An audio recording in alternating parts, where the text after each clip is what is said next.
It's been 6,000 miles since I fitted the Hankook iON FlexClimate tyres.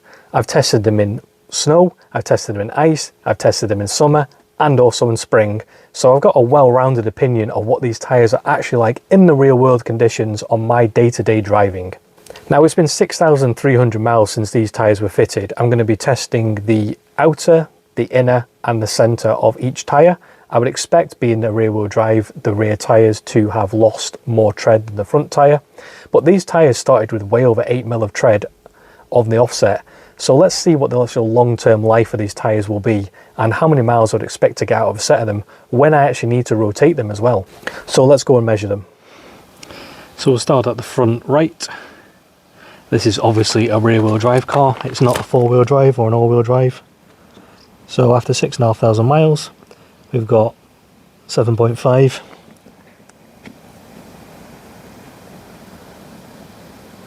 7.1 on the inside, about 7 on the outside.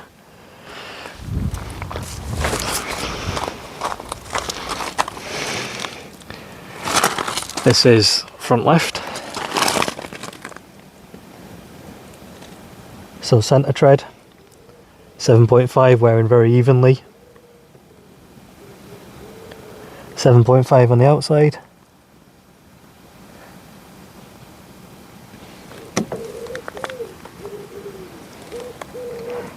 Trying to do this one-handed is not very easy. And about 7.1 on the inside. So evenly on the backs, evenly on the fronts. Here's the back left. So obviously being a rear wheel drive, we would expect some change between the front and the backs. So we've got 6.7 centre. Again, wearing evenly. Back right.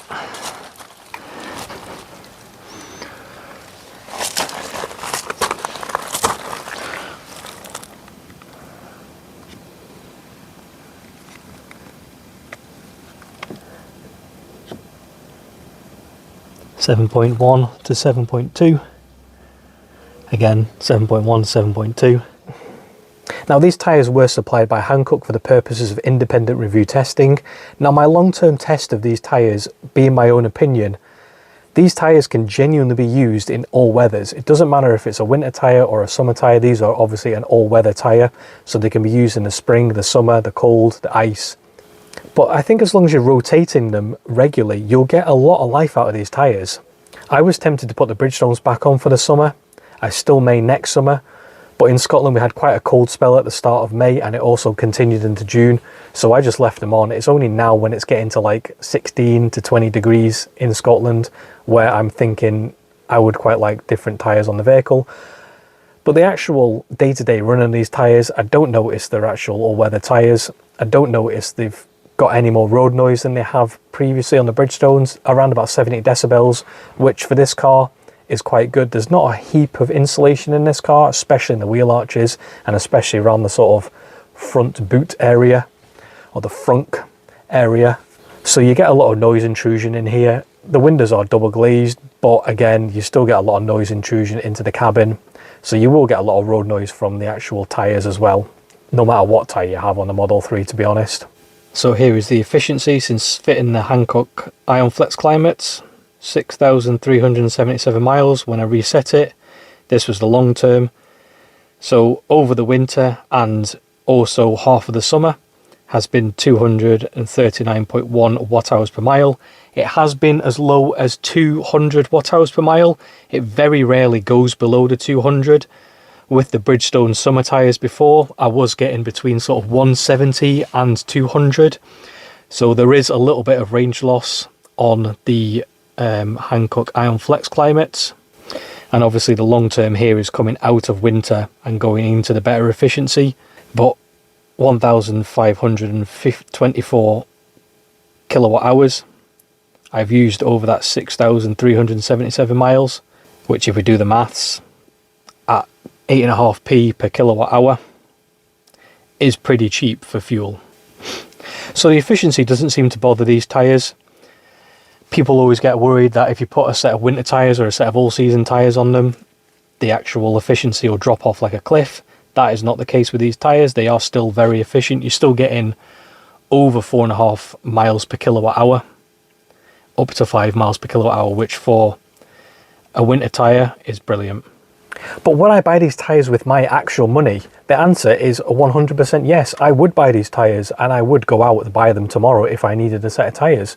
I would be quite militant about putting the rotation of the tyres, so I would say at 10,000 miles these tyres will be rotated. We've got a discrepancy between 1 and 2 millimeters at the front to the back, so we've got like 7.5 at the front, we've got 6.5 at the back, so we've only got a discrepancy of about 1 millimeter. So these tyres are wearing actually quite evenly in terms of the driving I do, which is all A roads, it's all 60 mile an hour. Very, very little of it is in town, very little. Maybe 5 to 10% of this entire mileage is by in town, as in 30 miles per hour, stop-start traffic. This car does not do that. This car is either on the motorway or on A roads, and then parked up for the day at work. So your experience may differ from mine because my driving is totally different to the norm, shall we say, of kind of suburban town city driving. This car barely goes into a city. It only goes in for a few miles every day. So it does about 60 miles daily. 2 or 3 of them are in town or city. So once I get to 10,000 miles, I'll be putting out another update about these tyres. That'll be within the next 4 to 5 months as a long-term test. And then if I get them to 20,000 miles, I probably will rotate them at 10,000 miles front to back. And then if I get to 20,000 miles, then I'll see how they are coping then, because at 20,000 miles, I'm always ready to replace tyres. So if these tyres are still around about 4 mil at 20,000 miles, that's a bonus. They're really long living tyres. But we'll see.